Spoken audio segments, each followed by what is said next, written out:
የእግዚአብሔር ሰው ሙሴ እግዚአብሔር እንደዚህ ያለው አቤቱ በፊትህ ሞገስ ካገኘው በስሜም ካወከኝና ከጠራህ ፊትህን አሳይ ክብርህን አሳይ ሁሌ እማየው ደመና ነው ሁሌ እማየው የሆነ ነገር ነው እስቲ እንደው ብቅ በልና ልይ ሲለው እግዚአብሔር ምንድነው ያለው አንተን የመሰለ አገልጋይ የለምናና ኤኝ ነው እንዴ ያለው ሙሴ አው አልታይ እንደው ባይህሳ አታይ ኧረ እንደው እባክህ ብሎ ሲለምነው ብታይ ተሞታ ሙሴ የሚባል ሰው አልነበረም እኔ እግዚአብሔር ክብር የሞላኝ አምላክ ነኝ ለጀርባ እንኳን ለፊት አይደለም ለጀርባ እንኳን እኔ ቦታ አዘጋጃለሁ አለ ከሰማያት ላይ ሲወርድ ምድርን የሚያነቃነቅ አምላካውን አንተውስ ገብቶ ቁጭ አባቶቻችን ማየት አንችልም ያሉትን ያንን ክብር እግዚአብሔር ሙሉ በሙሉ በመንፈስ ቅዱስ አማካይነት እኔ ውስጥ አሳደረ እጅግ ንጹህ ነው እሱ እጅግ ኃጢአተኛ ነው ይሄ ሰው በንጹህና በኃጢአተኛው መካከል ምንድነው ያግባባል የኢየሱስ ጀርባ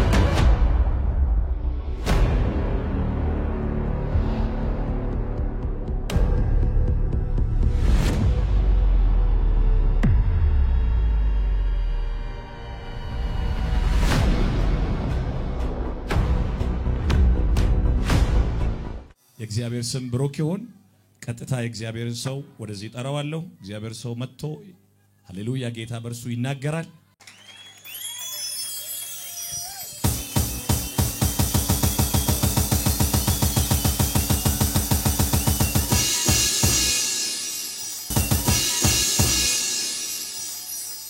ጌታ ያክብራችሁ ለጌታ ክብር ስጥ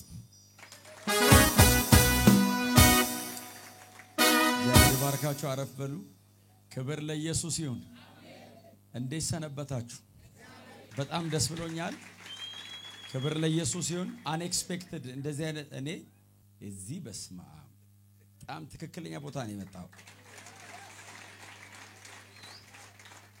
በጣም ትክክለኛ ቦታ ነው በጣም ደግሞ ያስደስታል ያለው መንፈስ በእውነት አንዳንድ ቦታ እንኳን መጣሁ ትላላችሁ አንዳንድ ቦታ እንኳን መጣሁ ያስብላልና እንኳን መጣው በእውነት በጣም ደስ ብሎኛል መጽሐፍ ቅዱስ የእግዚአብሔር ቃል በእጃችን ላይ የያዝን ሰዎች ትንቢተ ኢሳይያስ ምዕራፍ 6 ላይ የጌታን ቃል እናነብና በዚህ ሐሳብ ላይ ጥቂት ነገር ተናግሬ ከዛ በኋላ እጨርሳለሁ ትንቢተ ኢሳይያስ ምዕራፍ 6 ከቁጥር 1 እስከ 8 የምንችል ሰዎች ተነስተን ቆመን ቅዱስ ቃሉን እናነባለን ለጌታ ቃል ክብርን ቆምና ምዕራፍ 6 ኢሳይያስ 6 ከቁጥር 1 እስከ 8 በጌታ በኢየሱስ ክርስቶስ ስም አነባለሁ የጌታ ቃል እንደዚህ ይላል ንጉሱ ኦዚያን በሞተበት ዓመት እግዚአብሔርን በረጅምና ከፍ ባለ ዙፋኑ ላይ ተቀምጦ አየሁት የልብሱም ዘርፍ መቅደሱን ሞልቶት ነበር ሱራፌልም ከእርሱ የተነሳ ቆሞ ነበር ለእያንዳንዱም 6 ክንፍ ነበረው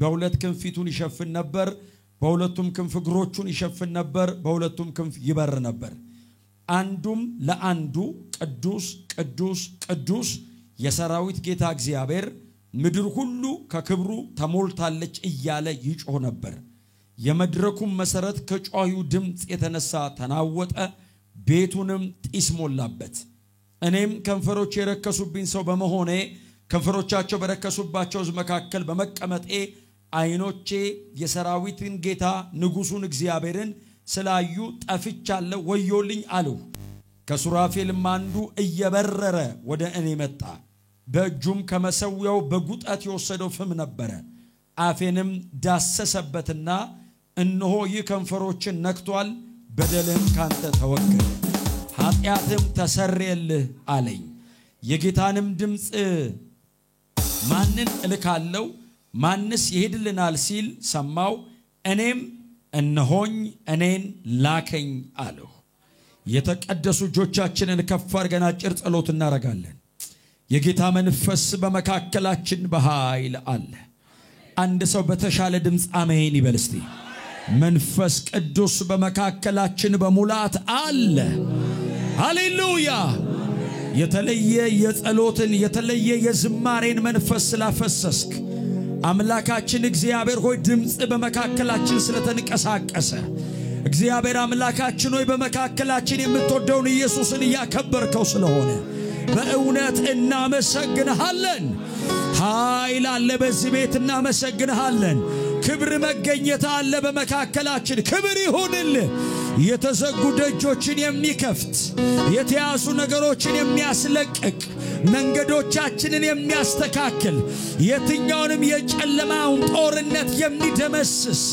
ያንተ ኃይል በዚህ አለ እናመሰግንሃለን የትኛውም የተነሳብን የጨለማ ኃይል ይመታ ጮክ በሉና እስቲ ይመታ በሉ እስቲ የብዙ ሰዎችን ሕይወት ታሪክ መቀየር የብዙ ሰዎችን አረማመድ መለወጥ የሚጀምር የአምላክ ኃይል በዚህ አለ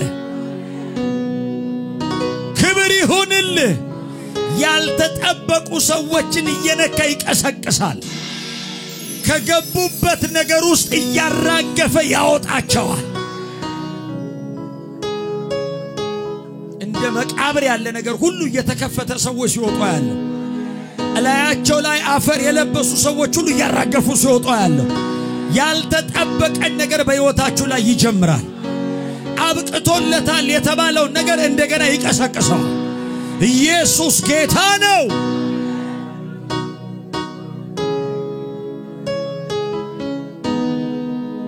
ቢነገር እንኳን የማይታመንን ነገር ስለምታደርግና መሰግንሃለን ቢሰማ እንኳን ለማመን እስኪ ከብድ ድረስ ታላቅ የሆነ ነገር ስለምታደርግ አመሰግንሃለሁ ሃሌሉያ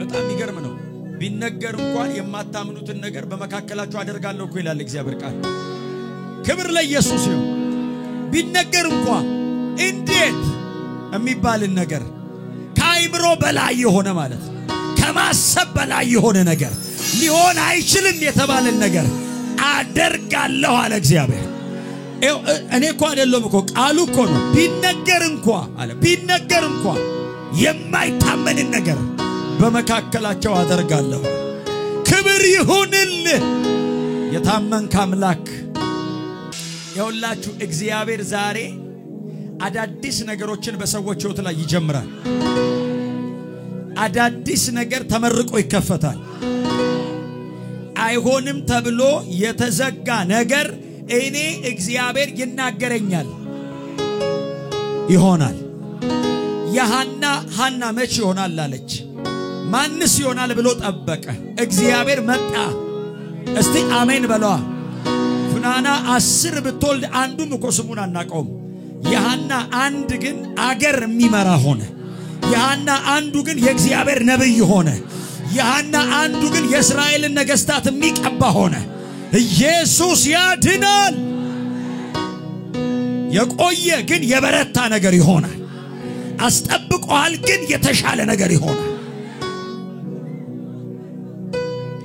እኔ ጌታ ይናገረኛል እሰማለሁ ለአንድ ሰው ሊሆን ይችላል የሚናገረኝ አይሆንም ተብሎ የተከለከለ ነገር ዛሬ ማታ እኮ ነው መላችሁ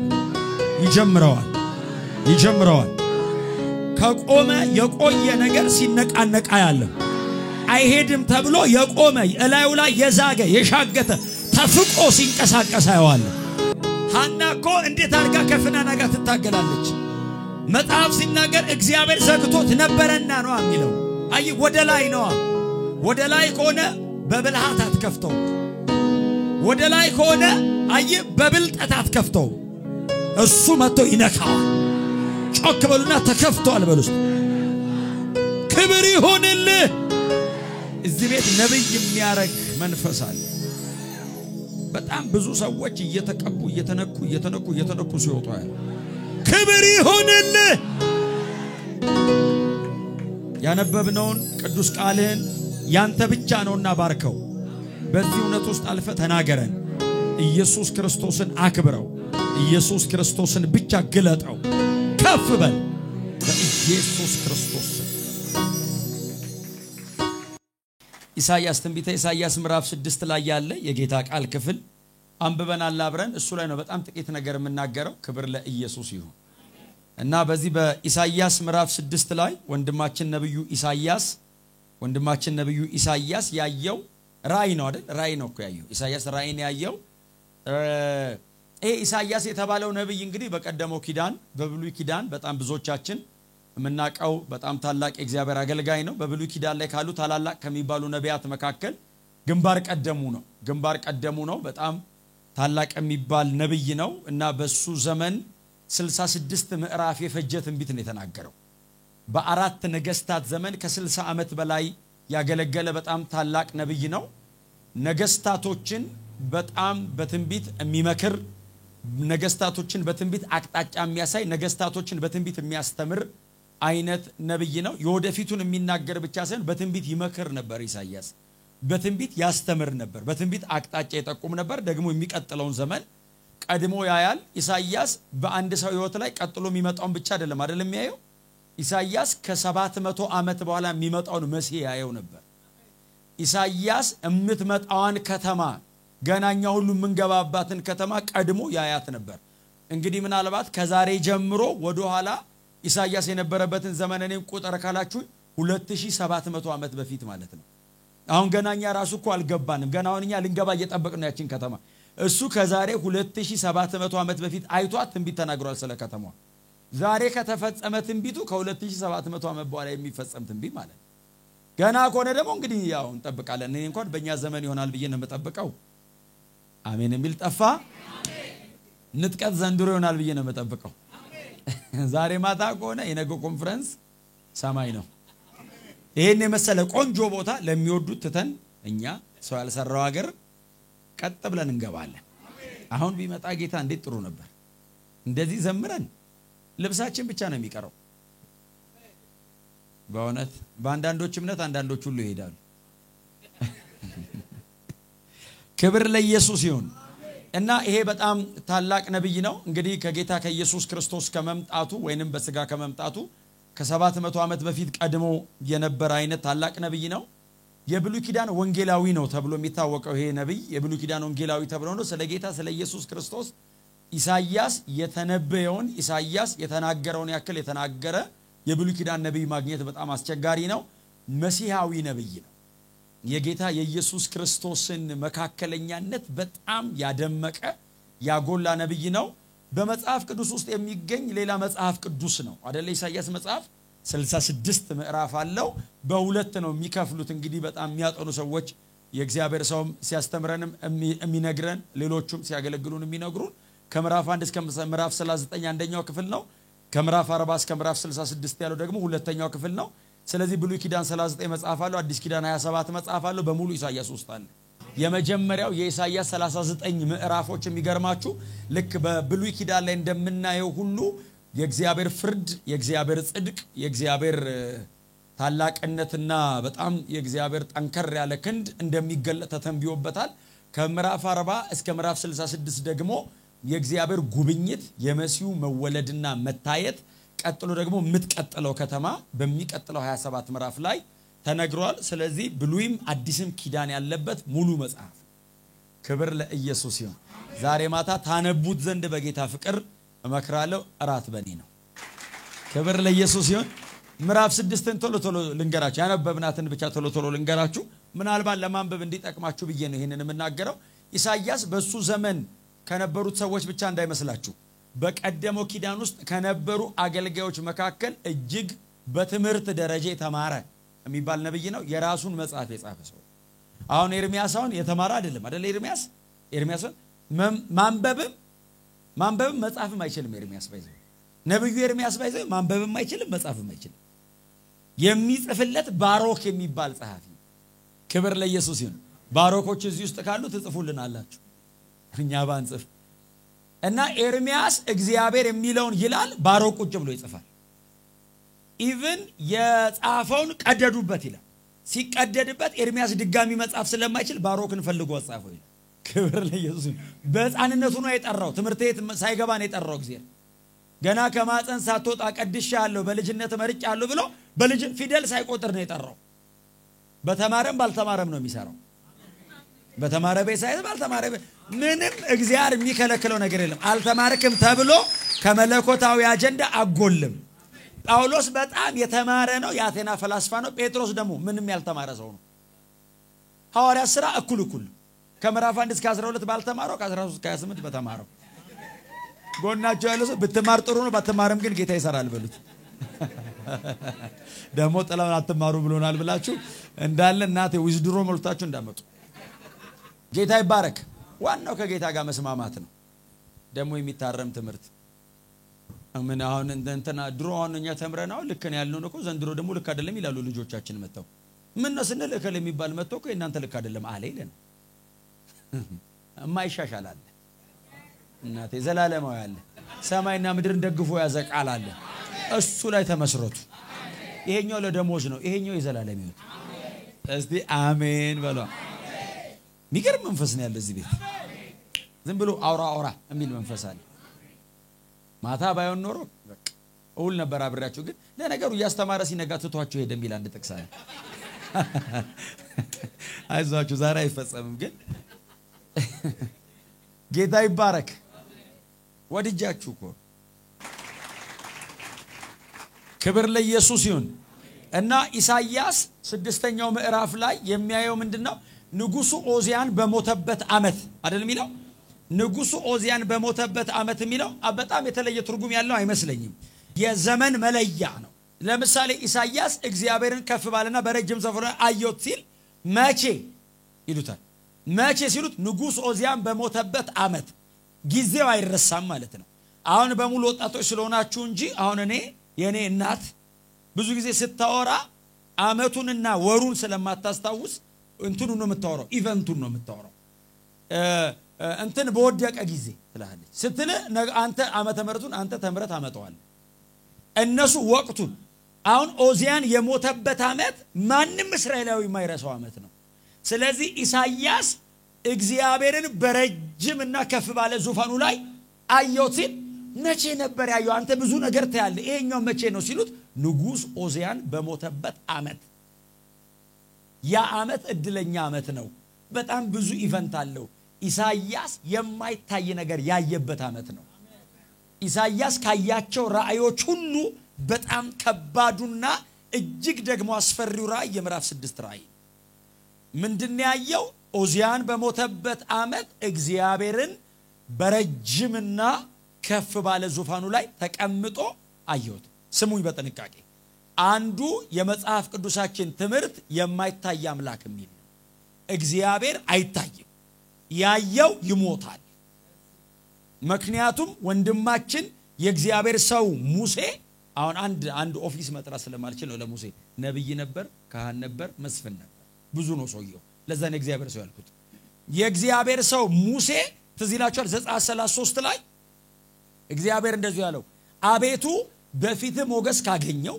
በስሜም ካወከኝና ከጠራኝ ፊትህን አሳየኝ ክብርህን አሳየኝ ብሎ ጸለየ አቤቱ ክብርህን እስቲ ያሳየኝ ሁሌ እማየው ደመና ነው ሁሌ እማየው የሆነ ነገር ነው እስቲ እንደው ብቅ በልና ልይ ሲለው እግዚአብሔር ምንድነው ያለው አንተን የመሰለ አገልጋይ የለምናና እየኝ ነው እንዴ ያለው አይደለም ሙሴ አው አልታየም እንደው ባይህሳል አታየኝም ኧረ እንደው እባክህ ብሎ ሲለምነው ብታየኝ ትሞታለህ ቁርጡን አሁን እንደው ና አይደለም ያለው ብቅ ብል ትጠፋለህ ትሞታለህ ማለት እኔ ብቅ ብል ዱብ ትላለህ አይደለም ሙሴ የሚባል ሰው አልነበረም ወይ ነው የሚባለው አለ ወደ አፈርነት ነው የምትመለሰው አለ ትጠፋለህ አለው እኔ እግዚአብሔር ክብር የሞላኝ አምላክ ነኝ አለው እኔን ማንንም አይቀርበኝም አለው ታዲያ ሲለው ፊቴን ማየት አትችልም ግን ጀርባዬን ማየት ከቻልክ ግን ላሳየ ለጀርባ እንኳን ለፊት አይደለም ለጀርባ እንኳን እኔ ቦታ አዘጋጃለሁ አለው ሜዳ ላይ አላሳየም አለው ይሄ እኮ አዲስ ኪዳን ሆኖ እኮ ነው በነጻነት እጃችንን አንስተን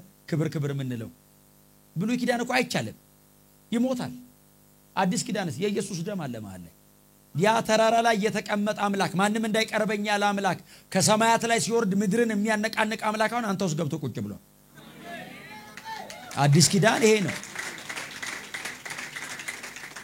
አዲስ ኪዳን ይሄ ነው አባቶቻችን ማየት አንችልም ያሉትን ያንን ክብር እግዚአብሔር ሙሉ በሙሉ በመንፈስ ቅዱስ አማካይነት እኔ ውስጥ አሳደረ እጅግ ንጹህ ነው እሱ እጅግ ኃጢአተኛ ነው ይሄ ሰው በንጹህና በኃጢአተኛው መካከል ምንድነው ያግባባን የኢየሱስ ደም አረኔ ኃጢአተኛ ነኝ እንዳልሞት ብስለው የልጄን ደም ይዤ እመጣለሁ አለ የኢየሱስን ደም ይዤ እመጣለሁ በልጄ ደም በኩል ለዘላለም አብሬ እኖራለሁ አለ ስበድል ስለው እየቀደስኩ እኖራለሁ ክብር ለኢየሱስ ይሁን አሁን አዲስ ኪዳን አማኑኤል ማለት እግዚአብሔር ከኛ ጋር ኢየሱስ ሲወለድ ነው ሲሞት እግዚአብሔር በእኛ ውስጥ ነው እግዚአብሔር ከኛ ጋር በእኛ ውስጥ ነው የተወለደ ቀን አጠገባቸው ነው እኮ ሲያገለግል እኮ ጎናቸው ነው ሲሞትስ ውስጣቸው እኮ ነው የገባው ሲሞት ነው የበዛው ባይዘው አንዳንድ ነገር እኮ እንደሱ ነው ቸርች ጠፋ ስትለው ነው የሚበዛው። ኢየሱስ የሞተ ቀን የዘላለም ሕይወት ተገኘ፣ ሁላችንም ውስጥ ገባ እና ኢሳይያስ የማይታይ ክብር ነው ያየው። እግዚአብሔርን በረጅምና ከፍ ባለ ዙፋን ላይ ተቀምጦ አየውታልና የልብሱ ዘርፍ አለ። እግዚአብሔር ልብስ ይለብሳል ማለት ሳይሆን የማኒፌስቴሽን ነው፣ የክብሩ መገለጥ ማለት ነው። የቤተ መቅደሱን መድረኩን ሞልቷል። ምን ማለት መሰላችሁ ትርጉሙ? ምንም አይነት ክፍተት የለውም ቤቱ አለ። እግዚአብሔር ይዞታል። ይሄንን እያየው አለ። እዩ እንግዲህ ማንንም ሰው አያየኝም ያለውን እያየው አለ። አጠገቡ አለ ሱራፌሎች አየው አለ። ሱራፌል መላእክቶቹን ሳያቸው እኔማ የውን ማየት አልቻሉም አለ። በሁለት ክንፋቸው ፊታቸውን፣ በሁለት ክንፋቸው እግራቸውን ሸፍነው በሁለት ክንፋቸው ይበራሉ። በሁለት ክንፋቸው ሸፍነው በሁለት ክንፋቸው እግራቸውን ሸፍነው በሁለት ክንፋቸው እየበረሩ ይላል። አያዩትም። ለሰከንድ ፊታቸው እንዲገለጥ አድርገው አያዩትም። ካዩት ይጠፋሉ። እንደዚህ ብቻ ብለው ቅዱስ ቅዱስ ቅዱስ ሶስቴ ነው አይደል ያሉት? ራዕይ ምዕራፍ 4 ላይ 9 ነው የሚሉት። ቅዱስ ቅዱስ ቅዱስ አሉትና የሰራዊት ቅዱስ እግዚአብሔር ምድር ሁሉ ከክብር ተሞልታለች ይያሉ አንዱ ለአንዱ እሱን አያዩትም። አንዱ ጠጋ ብሎ ቅዱስ በለው ይለዋል። ቅዱስ ማለት ኃጢአትን ማትሰራ ማለት አይደለም። ቅዱስ ለኔ ነው ኃጢአት የማይሰራ። ለእግዚአብሔር ሲሆን ኃጢአት የማይሰራ ማለት አይደለም። እግዚአብሔርማ ኃጢአት የማይሰራ አይደለም፣ ኃጢአት የማያቅ ነው። ኃጢአት አያቅም እግዚአብሔር። ኃጢአት የማያቀውን እርሱን የሚላምባቸው ገላትያ ላይ ኃጢአት የማያቀውን እርሱን ስለኛ ኃጢአት አደረገው ነው የሚለው። እግዚአብሔር ኃጢአት አያቅም። ስለዚህ እግዚአብሔርን ቅዱስ ስትለው የሚመስል የለም እያልከው ነው። ኃጢአት ማትሰራ እያልከው ሳይሆን ያንተ አይነት የለም ነው። the uniqueness of God ማለት ነው። እግዚአብሔር ልዩ ነው። በሰማያት በምድር ከምድር በታቸው እንዳንተ አይነት የለም። ቅዱስ ማለት አምሳያ የለም፣ ያንተ አይነት የለም፣ እንዳንተ ያለ የለም፣ ለዘላለም አይኖርም። እንደ ተሰብስበው የሚሉት እሱ ነው። ሰማይ ስንሄድ ባይዘው እሱን ነው የምንለው ተቀላቅለን ቅዱስ ቅዱስ። እኛ ሄደን እኛ እንኳን እናየዋለን። የኢየሱስ ደም አለ። እነሱ አገልጋዮች ናቸው፣ እኛ ልጆች ነን። በር ላይ ማን ቆመ? ጌታ ኢየሱስ ራሱ እኔ አይደለም ያልኩት እንዴ? እኔ እንዳልኩት አታስቡ። ውለታዩ አልኩላችሁ አይደለም። ባይዘው ጥሩ ነገር እኮ እየነገርኳችሁ አይደለም፣ የእግዚአብሔርን ቃል ነገርኳችሁ አይደለም። ስሙኝ፣ ጌታ ኢየሱስ እኮ ነው ያለው እመጣለሁ አለ፣ እወስዳችኋለሁ አለ። ከዛ ስንል እኔ ባለሁበት በዛ ምን ማለት ነው? እኔ አካባቢ ነው የምትቀመጡት አለ። እጁን ሲልክ እኔን ነው የሚነካኝ። ስለዚህ አንተ ራስህ እጅን ከላክ እሱን ነው የምታገኘው። እኔ ያለው የሆነ ካምፕ ውስጥ ወስዶ ያጉረንም ሰማይ እኔ ባለሁበት በዛ አለ። እኔ አካባቢ ነው የምትሆኑት። ዘንድሮ ነው የሚሄድ ሰማይ እንዲህ በድንግዝግዝ እንዲህ ከሆነ ፊት ለፊት ብናየውማ ምን እንደምንሆን እንደኔ አሁን ቅድም እኮ መክሊት እኮ እየዘመረች እኔ ምን ጉድ ነው እኮ ባላለቀ እያልኩ እንግዲህ አሁን በናሙናው በጠብታው እንዲህ ከሆነ ሄደን ደግሞ ላይቭ ፊት ለፊት ደግሞ ስታገኙት እውነቱን እኮ ነው ዮሐንስ አሁን የእግዚአብሔር ልጆች ነን አለ። እሺ ወደፊት ሲሉት ምን እንደምንሆን አይታወቅም። እዚህ ላለው አለኛል እዛ ስንሄድ አው ለዛ የለኝም። ለምን በሰው ቋንቋ ሊብራራ አይችልም። ምንድነው ግን እንጠፋ ይሆን ሲሉት አንጠፋም። እርሱ ሲገለጥ እናየዋለን፣ እርሱን ራሱን እንመስለዋለን። በቃል ሊብራራ የማይችል ክብር ለዚህ ህዝብ ከፊት አለው። በእውነት ይሄ አገራችን አይደለም፣ በሰማይ ነው አገራችን። መንገድ ላይ ነው ያለነው፣ እየሄድን ነው። እንገነባለን፣ እንሰራለን፣ እንጸልያለን፣ ወንጌልን ሰብካለን፣ አውሬውን እናስጨንቀዋለን። በቅርብ ግን እንሄዳለን ላንመለስ። አሁን አሜን የማይሉት አሁን ወጣቶች ናቸው። አላገባውምና ሰማይ የሌለ ክብር ትዳር ነው። እዚሁ ጨርሱ ቶሎ ቶሎ። በእውነት ነው የምላችሁ ኢየሱስማ ይመጣል፣ ለኛ ይመጣልናል። እና ኢሳይያስ ሱራፌል እማያየውን አየው አለ። ሱራፌሎቹ ራሱ ተሸፋፍነው ቅዱስ ቅዱስ ቅዱስ እያሉት ነው አለ። እኔ አየውና አለ ራሴን አይቼ ያለውበትን የእስራኤልን ማህበር መካከል ቆሜ ይሁዳ የሚባለው አካባቢ ነው እሱ ያለው ሁለቱ ነገድ መሃል አይቼ እኔ አልኩ አለ። እግዚአብሔርን እኮ ነው ያየው። አንተ ኃጢአተኛ አላለውም እግዚአብሔር ከሰማይ። እግዚአብሔር ባይዘ አንተ ኃጢአተኛ እንደሱ አይደለም እኮ የሚልህ ራሱን ነው የሚያሳየህ። ማን እንደሆንክ ይገባሃል የዛን ቀን። ምክንያቱም የፈለገ ኃጢአተኛ ብለህ አታድነው ከእግዚአብሔር ጋር ካገናኘው ተንበርክኮ እንባ በእንባ ሆኖ ነው የምታገኘው እግዚአብሔር ክብሩን ሲያሳየው እንደዚህ ያለና እኔ አለ አንደበቴ የረከሰብኝ ይላል ይው ስሙኝ አንደበቱ እኮ የረከሰበት ሰው እኮ አይደለም እሱ በእውነት 5 ምዕራፍ እኮ የተነበየ ሰው ግን ከእግዚአብሔር አንፃር ሲያየው ከእግዚአብሔር ንጽህና እኔ አንደበቴ የረከሰብኝ አለና ዞር ብሎ ህዝቡን አየና አንደበቱ በረከሰበት ህዝብ መካከል የምኖር አለና ቀጥሎ ምንድነው የሚለው የሰራዊቱ ጌታ ቅዱስ እግዚአብሔርን አይኖቼ አይተዋልና ወየው ጠፋው የእግዚአብሔር ክብር ሲመጣ ቱት ሁን ተብላ አትመከርም ትሆናል ሃምብሉን ባክ አትባለም መሬት ነው የምናገኘ ድፍት ብለ እኔ ትላለ እኔ ኢሳይያስ እንደሱ ነው ያለው እሱን ንጉሱን ቅዱሱን እግዚአብሔርን አይኔ አይቶታልና ወየው አይ ምዕራፍ 7 አይደለም የመጣለት እየተነበየኩ ልኖር ነው አይደለም ያለው አለቀልኝ ለምን እሱን አይቻል ሱራፌል ያላየውን አየው ሲል እግዚአብሔር አጠፋሃለሁ አይደለም ያለው አንዱን ሱራፌል ላከለት ይዳፉን ነካዋለው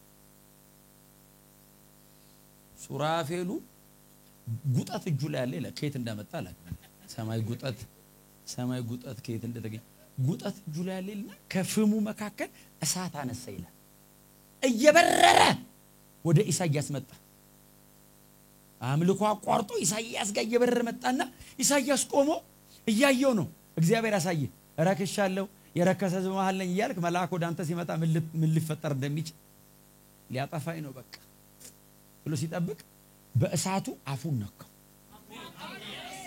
እነሆ በደልህን ዛሬ ካንተ አስወግጄዋለሁ ኃጢአትህ ካንተ ተወገደ ቀድሼሃለሁ አለ ምን ማለት ነው አትጠፋም አለ ወይ አትጠፋም እግዚአብሔር ክብሩን የገለጠልህ ሊያጠፋ አይደለም አለ ታዲያ ከዚህ በኋላ ያለውን አገልግሎትን ፍሬም ሊያስተካክል ከዛ ያ መጥቶ ሱራፌሉ ከነካው በኋላ አፉ ከተቀደሰ በኋላ እግዚአብሔር እንደዚህ አለ አይደል ማንን እንልካለን ማንስ ይሄድልናል የሚል የእግዚአብሔር ድምጽ ከሰማይ ወረደ ክብርህን አሳይተኸኝ ቀድሰኸኝ እኔን ላከኝ እባክህ ሲል እግዚአብሔር ልካሃለሁ አጠገባቸው ያለው ሰው ካየ ትቀደሳለህ ትላካለህ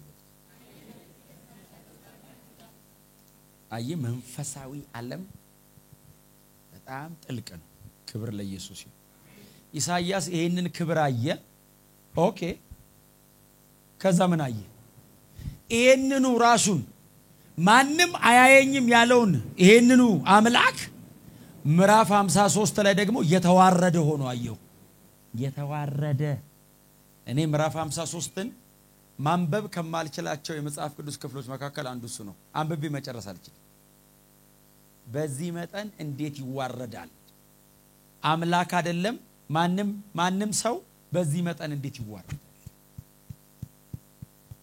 ያንን የሚያክል መላእክት የማያዩት ያለውን አምላክ አሁን ደግሞ በእኛ መካከል ቆሞ እየተመላለሰ እንደዚህ አይደል ያለው እንወደው ዘንድ ደምግባት የለው እኔ ኢሳይያስ 53 ላይ 12 ቁጥር ነው ያለው ምዕራፉ በቁጥር እንዳይመስላችሁ በቃል በእያንዳንዷ ቃል ላይ ያለውን ሲቃይ አንዷንም እንኳን ለመሆን ሰው ፈቃደኛ ይሆን ለምሳሌ ኢየሱስ ካለፈባቸው የተጠላ የሚለው ነው ለመሆን የሚፈልጋል እዚህ አንዷን የተጠላ ቀጥሎ የተናቀ ቀጥሎ ደምግባት የሌለው ቀጥሎ ሰው ያየው ዘንድ የማይወደው ምን ማለት መሰለ አንፌቨርድ ነው ምን ማለት መሰለ እንደዚህ ያወራ ይያለ ወሬ አታስጨርሰው ጥለው ትሄዳል ለመሰማት የማይወደድ ያ ሱራፌል አንድ ቀን አይቶት የማያውቅ አምላክ ማለት ነው በሰው መካከል ለመሰማት የማይወደድ ሆነ ተዋረደ ኢሳይያስ የክብርን ጥግ ኢየሱስ ላይ ያየው የውርደትን ጥግ ኢየሱስ ላይ ያየው ኢየሱስ ላይ ጀምራችሁ ጨርሱ እድሜያችሁ ስለ ኢየሱስ እያወራችሁበት ይለቅ አይ እዚህ መጽሐፍ ላይ ያሉ ትልልቅ የእምነት አባቶች ባለ ታሪክ የሆኑት የተለየ ኑሮ ኖረው አይደለም ኢየሱስን አሳይተው የብሉይም በሉት የአዲስ ኪዳኑም በሉት ምንም ሌላ አይነት ነገር ያረገ የለም ኢየሱስን አሳዩ ለትውልዳቸው ሰዎቹ ባለ ታሪክ ሆኑ ኢሳይያስን ለምንድን ነው ዛሬ የምናነሳው ጌታ ኢየሱስ ክርስቶስን እኮ አሻግሮ ስላየ ነው ከ2700 ዓመት በኋላ ይሄው ዛሬ እዚህ ቆሜ ሰብከዋል ይሄው እናንተ በፍጹም ትተናኩ ተሰሙታላችሁ ለምንድን ነው ኢሳይያስ በህይወት አለ እንዴ የለም እኮ ከሞተ እኮ ሺህ ዓመታት እኮ አልፈውታል በሌለበት ዘመን ግን ይጫነናል ኢሳይያስ በህይወት የለም ዘንድሮም ግን እየተጫነን ነው እኛን ለምን ኢየሱስን አይቶ ኢየሱስ ክርስቶስን ግለጡት በማትኖሩበት ዘመን ተጽዕኖቹ ይቀጥላል አሜን በሌላችሁበት አካባቢ ስፌር ኦፍ ኢንፍሉዌንስ ተጽዕኖ የምታረጉበት ክልል ይበዛል አሜን ኢሳይያስ ምዕራፍ 6 ላይ ያንን በክብር የተንቆጠቆጠ ማን ነው ስትሉ ኢየሱስ ነው ምዕራፍ 53 ላይ እጅግ የተዋረደው ማን ነው ኢየሱስ ነው እነዚህን ሁለቱን የኢየሱስ ክርስቶስ የክብር መገለጥና ውርደት እንደሆነ ያሳየን ዮሐንስ ምዕራፍ 12 ላይ ወንድማችን ሐዋርያው ዮሐንስ ወንጌሉን ሲጽፈው ኢሳይያስ ክብሩን አየ የኢየሱስ ክርስቶስን ክብር አየ በ6ኛው ምዕራፍ አለና ቀጥሎስ ውርደቱንም አየ ይልና 53ኛው ምዕራፍ ላይ ያለው የሰማነውን ነገር ማናምኗል እግዚአብሔር እስከ እንደ ለማን ተገልጧል አለ ነብዩ ይላል የምዕራፍ 6 እና የምዕራፍ 53ን በአራት ቁጥር ሰፍቶ ኢየሱስ ክርስቶስን ነው ምዕራፍ 6ን በክብር ያየው ምዕራፍ 53ን በውርደት ያየው ብሎ ዮሐንስ ነገር እንጂኛ ምዕራፍ 6 ላይ ማንን እንዳየመን እናቃለንኛ በክብር የተንቆጠቆጠ አብ ይሁን መንፈስ ቅዱስ ይሁን እኮ አለየነው ዮሐንስ መጣና ኢየሱስ ነው አለ የአዲስ ኪዳኑ ጸሐፊ የኢሳይያስን ትንቢት በክርስቶስ መስቀል ውስጥ አቋርጦ አየ ዮሐንስ በክብር የሚያብረቀርቀውን ኢየሱስን አያቀውም ዮሐንስ የሚያቀው ናዝሬት ከተማ ገሊላ ወረዳዎች ላይ በእግር የሚመላለሰውን የናዝሬቱን ኢየሱስን ነው የሚያቀው ዮሐንስ ኢሳይያስ ግን በክብር የተሞላውንም ያቀዋል ዮሐንስ በክብር የተሞላው ኢየሱስ ነበር ብሎ የጻፈልን በተሰቀለው በኩል አቋርጦ የከበረውን አግኝቶት ነው አየ ከሞት ሲነሳ አየው በአካል ሲያየው ወደ ቤት ውስጥ ለመግባት በራ ያንኳኳም ቀጠሮ አይቀጥረም አንተ በድብቅ ልሰራ ካሰብ አጠገባል ሰላም ላንተ ይሁን ይላል አይ the resurrection Christ ከሞት የተነሳ ክርስቶስ